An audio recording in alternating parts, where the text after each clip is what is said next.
রাজাকার দেখলেই গালের মধ্যে স্যান্ডেল দিয়ে মারবা, জুতা মারবা, ঠাস, ঠাস করে গালে মারবা, ২ গালে।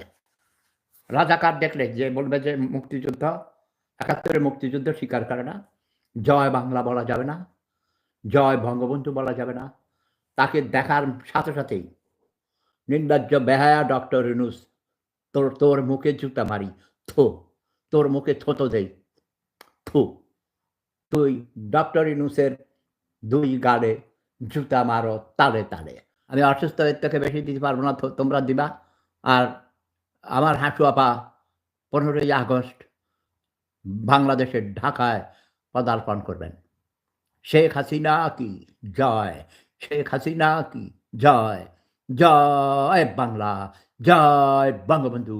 জয় শেখ হাসিনা!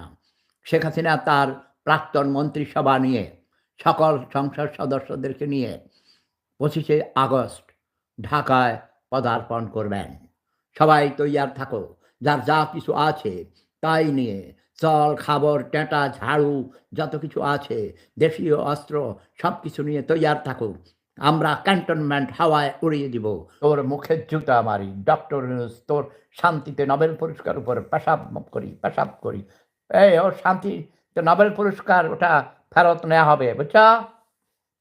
একটি বিশেষ ঘটনা, ডক্টর ইউনূস এই রাজাকারের শান্তিতে নোবেল পুরস্কারের যে পুরস্কার কমিটি, সেই কমিটির আমি নিজেও একজন অনেক বড় পুরনো সদস্য।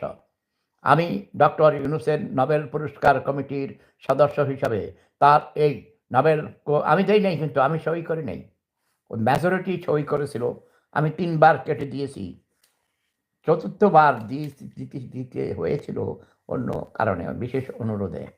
কিন্তু ওই বাংলাদেশি বাঙালি হিসাবে দাও, এটা শেয়ার দাও, সাবস্ক্রাইব করো, সারা দুনিয়াতে সবাইকে জানিয়ে দাও। এবং তোমরা নিজেরা যে যেখানে আছো সেখান থেকে বলবে তুই রাজাকার। তো রাজাকার দেখলেই জুতার বাড়ি দিবা, রাজাকার দেখার সাথে সাথে জুতা মারবা। সমন্বয়ক দেখলে এবং যেখানে দেখবে সন্ত্রাস আছে, চাঁদাবাজ দেখলেই সাথে সাথে কোনো কথা নাই,